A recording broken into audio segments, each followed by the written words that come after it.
Welcome back. चलिए अब हमारे साथ हैं Aditya Birla Sun Life AMC के को CEO and head of equity Harish Krishnan. Harish ji, good afternoon. काफ़ी समय के बाद आपसे बात हो रही है। थैंक यू सो मच आज हमारे साथ जुड़ने के लिए। म्यूचुअल फंड में कल भी रिकॉर्ड इन्फ्लो आए।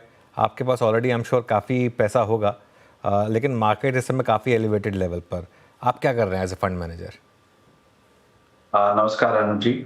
सो क्लियरली मार्केट का जो स्तर है, एज यू राइटली सेड, कि एलिवेटेड लेवल पे है, बट उसमें भी बहुत सारे सेक्टर्स है जहां पे अगर हम देखेंगे कि लास्ट 3 साल काफी कुछ सेक्टर्स अंडर परफॉर्म किए हैं। तो if I give example, sectors जैसे कि सीमेंट का सेक्टर हो या बैंकिंग सेक्टर हो, या आपके जो मेटल्स ओवरऑल एक सेक्टर हो, यहाँ पे पॉकेट्स बनता है जहाँ पे हमें ज्यादा कंफर्ट है, ज्यादा मार्जिन ऑफ सेफ्टी है, जहाँ पे हमारा जो इन्वेस्टमेंट हो रहा है in terms of incremental allocation. बाजार में हमें जो दिख रहा है कि there is a reasonable amount of sector churn. जो सेक्टर्स लास्ट 2-3 सालों से बहुत तेजी से बढ़ रहे थे, आई थिंक एक शिफ्ट हो रहा है in terms of more quality as a factor या एज अ स्टाइल जो बोलते हैं, उन सारे सेक्टर्स में, जैसे कि फार्मा एक सेक्टर हो गया, आईटी एक सेक्टर हो गया। So there has been a shift, और we are trying to move incremental पैसा इनटू सेक्टर्स जहां पे रीजनेबल अंडर परफॉर्मेंस है लास्ट 3-4 साल में, और जहां पे हमें लगता है कि इंक्रीमेंटल मार्जिन ऑफ सेफ्टी ज्यादा है। अच्छा हरीश जी, जो अभी आपने बैंक्स का जिक्र किया, जब आप उदाहरण दे रहे थे, लास्ट 3 महीने में specially I think post election results, banks की तरफ से कोई कंट्रीब्यूशन नहीं आया है। टाइम वाइज करेक्शन हो रहा है, और लास्ट पूरे के पूरे निफ्टी के मूव को स्पॉन्सर किया था आईटी ने। बैंक्स में आपका झुकाव किस तरफ ज़्यादा है, पीएसयू बैंक्स पे या फिर प्राइवेट बैंक्स पे? आपका टेक क्या है इस वक्त? देखिए, 18 महीने पहले हम नेगेटिव थे बैंक्स पे, क्योंकि हमें लग रहा था कि उस टाइम पे सब चीजें जो सही हो रही थी, सही जा रही थी from a banking point of view. आपको क्रेडिट ग्रोथ भी अच्छे स्तर पे ग्रो हो रहा था, नेट इंटरेस्ट मार्जिन भी बढ़ रहे थे, और क्रेडिट कॉस्ट भी कम हुए थे।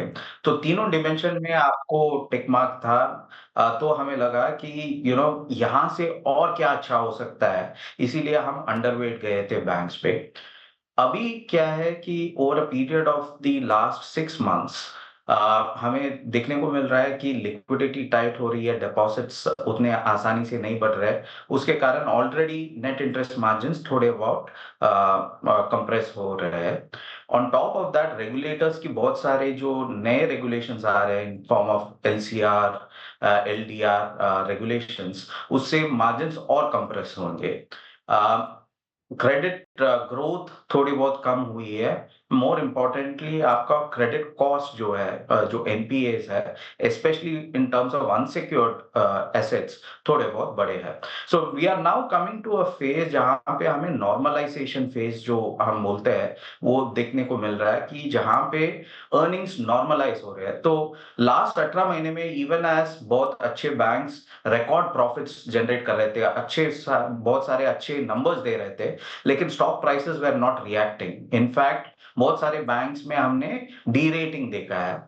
हमें लगता है कि over the course of the next 6-9 months, as earnings start correcting and normalizing, हमें वो मौका मिलेगा जहां हम इंक्रीमेंटली ज्यादा ओवरवेट ले पाए from a banking point of view. तो एक कॉन्ट्रा ट्रेड है आज के दिन में, because most people are starting to get very concerned कि बैंक्स का अर्निंग्स एक्चुअली वीक होगा। हमारे हिसाब से बैंक्स के अर्निंग्स जब वीक होंगे, हमारे लिए एक अवसर है इसको और ऐड करने के लिए। ओके, अर्निंग्स कमज़ोर अगर रहे तो मौका मिलेगा उन स्टॉक्स में पोजीशन लेने का, क्योंकि आगे लॉन्ग टर्म स्टोरी काफ़ी बढ़िया है। हरीश जी, आप मेंशन कर रहे थे कि कुछ ऐसे पॉकेट्स जहां पर अंडर परफॉर्मेंस देखने को मिला था, वहां पर आपने एक्सपोजर बढ़ाया है। क्या इसमें आईटी शामिल है? हालांकि आईटी ने इतना ज़्यादा अंडर परफॉर्म नहीं किया, डिस्पाइट ऑल दोज नेगेटिव्स जो मार्केट सोच रहा था, stocks have done fairly well. हाँ जी, तो आईटी में हम एक्चुअली ओवरवेट थे over the course of the last 18 महीना। So partly for the same reason कि लोगों का बहुत ज़्यादा फोकस था कि यूएस में एक रिसेशन आएगा, उसके कारण there is going to be pressure on spending etcetera. और पोज़ीशनिंग काफ़ी लाइट था। At this point of time थोड़ा बहुत हम आईटी से प्रॉफिट बुक कर रहे हैं and we are incrementally moving it in towards banks. Sectors जहाँ पे हम बढ़ा रहे थे, एग्जांपल जो दिया था वो था सेक्टर्स लाइक से सीमेंट। अगर आप देखोगे लास्ट 3 साल में सबसे बेहतरीन सीमेंट कंपनीज जो कैपेसिटीज बढ़ा रहे हैं और जो एक्वायर कर रहे हैं, उनका भी रिटर्न करीबन 12-13% सीएजीआर का है। टू माय माइंड सीमेंट एक ऐसा सेक्टर है जहाँ पे बहुत सारे एनर्जी इंटेंसिटी है। फ्रॉम किल से जो बॉयलर है टू बैगिंग टू फ्रेट, सब जगह पे एनर्जी का ट्रांसमिशन हो रहा है। एंड अगर एनर्जी प्राइसेस नीचे आ रहे हैं, हमारे हिसाब से सीमेंट के लिए ये एक अच्छा कॉन्ट्रेरियन टाइम फ्रेम है to add. On top of that consolidation हो रहा है ओवरऑल सेक्टर में, that again gives a greater comfort along with underperformance over the course of the last 3 years। तो ये तीनों तरह से हम देखते हैं कि कहाँ पे अगले 3 साल में हमें अर्निंग्स का सपोर्ट है, कहाँ पे ओनरशिप लाइट है और कहाँ पे मार्जिन ऑफ सेफ्टी ज्यादा है। एंड उस नजरिए से हमें लगता है कि सीमेंट कैन बी अगेन एक डार्क हॉर्स सेक्टर जहाँ पे हम इंक्रीमेंटल एक्सपोजर दे सकते हैं। ओके, मीनवाइल मार्केट में अब एक मिनी कोलैप्स, निफ्टी अब 24,900 के भी नीचे, 24,895 पर इस समय, 147 पॉइंट नीचे निफ्टी। बैंक निफ्टी पे 51,000 के नीचे आया। ध्यान रखिएगा 50,950 के आसपास का जोन काफ़ी क्रूशल है। 50,950 का ही आज का लो है। अब देखते हैं क्या यहाँ से एक रिकवरी बैंक निफ्टी दिखाएगा, लेकिन थोड़ी वीकनेस यहाँ पर क्लियरली बन रही है। चलिए, अच्छा हरीश, फार्मा स्टॉक्स में एक शानदार मूव रहा है अक्रॉस द बोर्ड। आपके पोर्टफोलियो में फार्मा का क्या पोजीशनिंग है? ओवरवेट हैं, अंडरवेट हैं, ऐड कर रहे हैं, क्या कर रहे हैं? जी, तो फार्मा में हम ओवरवेट स्टैंस पे है अनुज। हमारा ये मानना है कि 2015-16 के बाद ऑलमोस्ट 8-9 साल तक फार्मा अंडर परफॉर्म किया है कंपेयर टू निफ्टी या एनएसई 500, और फाइनली लास्ट 1-1.5 साल में वो एक रिकवरी जोन पे है। ये टाइम फ्रेम में अगर आप देखोगे तो बहुत सारे कंपनीज ने काफी कुछ अपना जो डेट था बैलेंस शीट्स में वो क्लीन अप कर दिया है।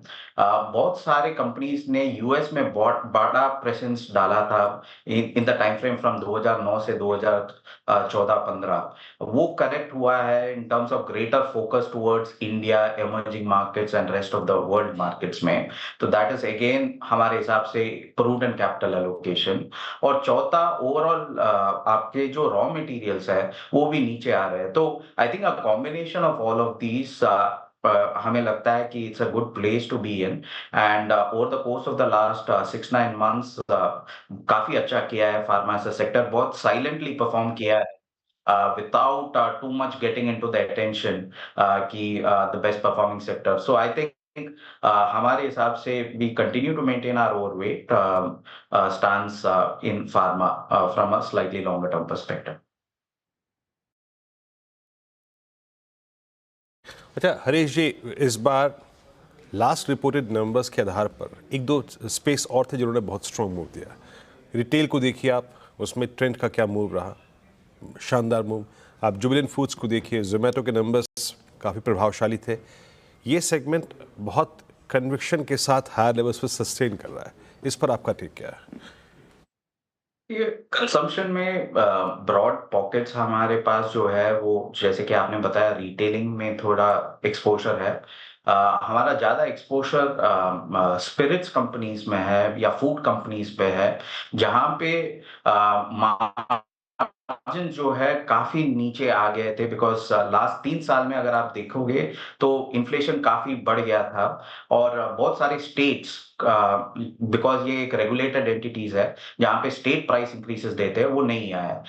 अभी रॉ मटेरियल प्राइसेस नीचे आ रहे हैं और स्टेट्स इनको प्राइस हाइक्स दे रहे हैं। सो उस हिसाब से अर्निंग्स का ग्रोथ ज्यादा दिखने को मिलेगा as far as spirits and alcobev industry as a whole from a consumer point of view. Similarly अगर आपने बोला कि कंज्यूमर डिस्क्रिशनरी, स्पेशली जहाँ पे एक्सपेंशन और ग्रोथ दिख रहा है, be it in terms of organize retailing जो नाम आपने बताया है, या क्विक डिलीवरी कॉमर्स जहाँ पे 10 मिनट में डिलीवरी हो पा रहा है। आई थिंक ये नए नए प्रोडक्ट्स और नए नए कैटेगरीज है जहाँ पे नया वैल्यू क्रिएशन होने का स्कोप है।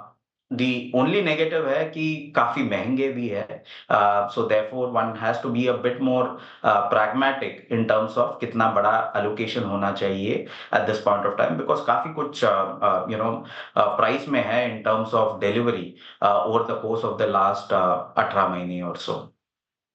ऑटो कंपनियों पर मैं आपकी राय लेना चाहूंगी हरीश जी, क्योंकि आज of course it's quite a painful day जब टाटा मोटर्स जैसा स्टॉक 5% बिखर जाता है और बाकी पूरे सेक्टर पर भी हम देख रहे हैं दबाव बनता हुआ। एक तो डिस्काउंट्स दे रहे हैं JLR जैसी गाड़ियों पर, अब डर यही है कि डिमांड क्या इतनी बिगड़ गई है कि डिस्काउंट की नौबत आ गई है। ओवरऑल इन्वेंट्री लेवल्स भी काफ़ी पाइल अप होती हुई दिखाई दे रही हैं, तो अप्रोच क्या रखें, स्पेशली एक ऐसे स्टॉक में। आई एम नॉट श्योर आप स्पेसिफिकली टाटा मोटर्स पर बात करना चाहेंगे या नहीं, लेकिन ये काउंटर 1000 के ऊपर 1100 के लेवल्स कुछ होकर आया था और काफ़ी कन्विक्शन था मार्केट का। अचानक हम देख रहे हैं वीकनेस परसिस्ट होती हुई। देखिए, ऑटो और ऑटो एंसिलरीज में हमारा प्रेफरेंस ऑटो एंसिलरीज पे है बजाय ऑटो कंपनीज पे, और विद इन ऑटो हमारा first preference two wheeler companies पे है, उसके बाद फोर व्हीलर्स और उसके बाद कमर्शियल व्हीकल्स पे। ये है from a broader sectoral point of view. हमें लगता है कि देयर इज थोड़ा बहुत slow down for sure India में भी, एंड बाहर के एक्सपोर्ट मार्केट में भी थोड़ा बहुत स्लो डाउन है। At the end of the day नया प्रोडक्ट लॉन्चेस बहुत क्रिटिकल है ऑटो सेक्टर में, वो एक्साइटमेंट लेके आने में, फ्रॉम अ कंज्यूमर एक्साइटमेंट और पुल। एंड इन फ्यू सेक्टर्स जैसे कि टू व्हीलर्स में हमें नए प्रोडक्ट्स देखने को मिल रहे हैं, जैसे कि CNG का एक वेरिएंट आ गया, या आपको इलेक्ट्रिक व्हीकल्स पे काफी सारे वेरिएंट्स आ गए। सो टू व्हीलर्स हमें फिर भी लग रहा है कि वो एक्साइटमेंट बरकरार है। From a four wheeler I think बहुत सारे प्लेयर्स ने बहुत ज्यादा नए प्रोडक्ट लॉन्चेस किए थे फ्रॉम 2021 टू 2023, एंड अभी थोड़ा बहुत you can say some kind of a slowdown in terms of new product launches. तो उसके कारण वो जो एक्साइटमेंट और जो पुल आता है कंज्यूमर से थोड़ा बहुत कम हुआ है, and that in some sense explains our preference of two wheelers over four wheelers. Commercial vehicles may clearly there is a greater focus on cyclicality, and last 3-4 साल में काफी अच्छे ग्रोथ आए हैं, इसीलिए हमें लगता है कि थोड़ा बहुत कंसोलिडेशन हो सकता है। बट ऑटो एंसिलरीज अगर आप देखोगे तो थोड़ा स्लाइटली डिफरेंट पिक्चर उभर के आ रहा है, विच इज कि ग्लोबली क्या हुआ था कि there was a greater focus on EVs, and उस चक्कर में बहुत सारे ग्लोबल कंपनीज ने अपने इंटरनल कंबस्टन इंजन जो आइस इंजन है उनके लाइंस बंद कर दिए थे या कोई इंक्रीमेंटल एक्सपेंशन नहीं किया था। अभी लास्ट 1-2 साल में the trend is move from EV to hybrids globally, and hybrids जैसे कि आप जानते हैं वहां पे दोनों इलेक्ट्रिक और आइस व्हीकल्स होने चाहिए या आइस कंपोनेंट्स होने चाहिए। एंड ग्लोबली अगर आप देखोगे तो आइस कंपोनेंट्स सिर्फ इंडिया में और लाइफ है in terms of expansion, in terms of capacities. Therefore auto ancillaries का ये ज्यादा एक अपॉर्चुनिटी बन गया है globally to address in the form of ICE engine, जहां पे ओवरऑल जो पहले का जो अनुमान था कि वो बंद हो जाएंगे, आई थिंक अंदर 5-7-10 years that can continue to be ICE components, and that brings a new opportunity for auto ancillaries. तो उसको ध्यान में रखते हुए we think that auto ancillaries is slightly more structurally better placed compared to auto OEMs. Okay चलिए, बहुत बहुत शुक्रिया आज हमारे साथ जुड़ने के लिए हरीश जी, और सब टॉपिक्स पर बात करने के लिए।